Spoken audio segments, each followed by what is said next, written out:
Jaksa Agung ST Burhanuddin menegaskan BBM yang diproduksi pada tahun 2018 sampai 2023 sudah tak lagi beredar sejak 2014 hingga sekarang.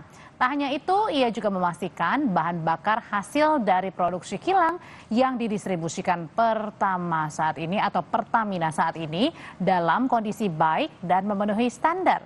Jaksa Agung meminta masyarakat tidak mudah terprovokasi dengan pemberitaan yang tersebar di media sosial.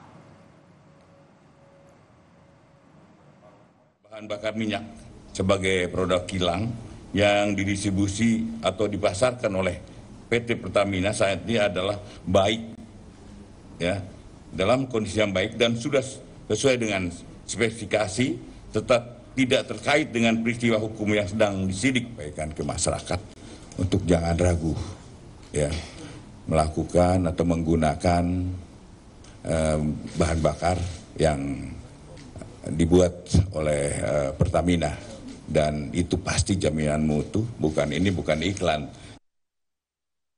Direktur Utama Pertamina Persero, Simon Aloysius Mantiri meyakinkan masyarakat tak perlu khawatir akan kualitas BBM yang ada di seluruh SPBU. Balai Besar Pengujian Minyak dan Gas atau LEMIGAS Kementerian ESDM rutin melakukan pengecekan kualitas BBM dan dinyatakan memenuhi standar. Simon mengatakan Pertamina telah melakukan uji sampel bersama LEMIGAS di 75 tempat termasuk 33 SPBU di Jakarta, Depok, Bogor, dan Tangerang Selatan.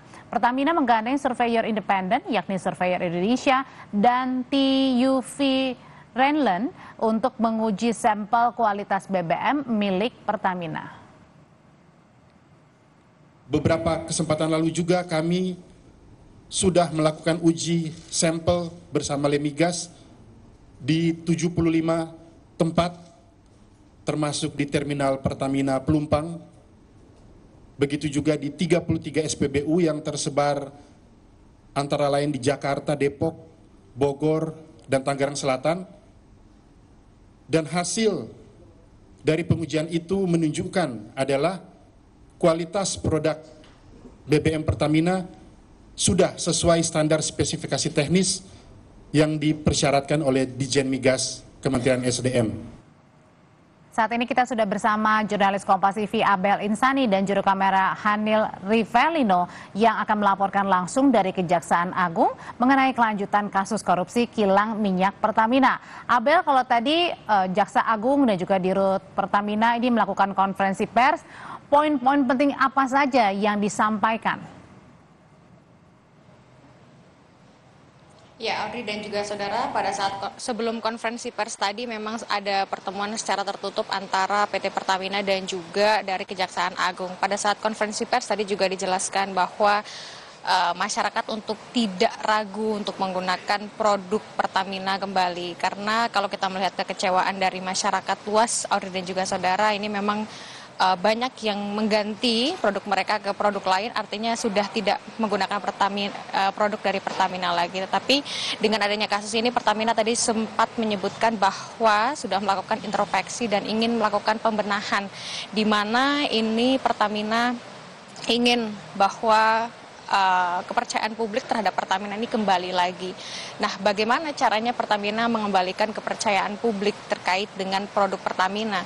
Tadi Pertamina sudah menyebutkan bahwa nantinya akan ada tes kualitas secara rutin yang dilakukan di SPBU milik Pertamina di seluruh Indonesia, dari Sabang sampai Merauke. Nah, tadi juga disebutkan bahwa masyarakat sangat boleh untuk ikut mengawasi apa yang terjadi di setiap SPBU di Pertamina. Nah, nanti kita akan melihat bagaimana proses dari pembenahan tersebut dan bagaimana proses dari rutin uji kualitas yang dilakukan oleh Pertamina untuk bisa mengembalikan kepercayaan masyarakat Indonesia. Tetapi meskipun seperti itu, Audrey dan juga saudara, untuk kasus hukum ini juga masih terus berlanjut ya. Artinya untuk saat ini proses atau pengusutan dari kasus korupsi tata niaga yang dilakukan oleh PT Pertamina dan menyebabkan kerugian negara sebesar 193,7 triliun rupiah yang tentu saja merugikan juga berimbas ke masyarakat,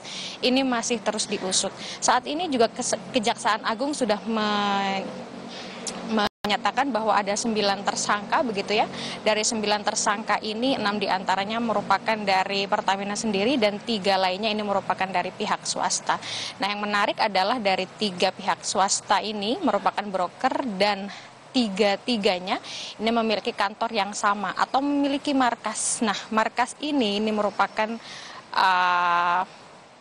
properti yang berkantor di kantor yang propertinya ini adalah merupakan milik dari Riza Khalid.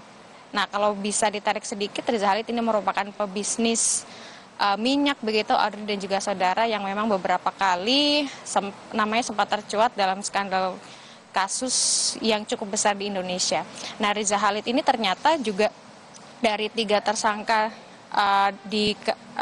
tiga tersangka pada pihak swasta, salah satunya ini merupakan Kare Riza, di mana ini merupakan anak kandung dari Riza Khalid. Nah, sehingga saat ini Kejaksaan Agung juga sudah melakukan penggeledahan, pemeriksaan terhadap kantor yang digunakan sebagai markas dari 3 perusahaan tersebut. Nah, dari pemeriksaan ataupun penggeledahan yang dilakukan oleh penyidik, ini juga sebenarnya tidak hanya di kantor atau yang digunakan sebagai markas saja, tetapi properti-properti lainnya milik Riza Khalid ini juga dilakukan penggeledahan. Dari hasilnya, penyidik ini sudah menemukan ada beberapa barang bukti.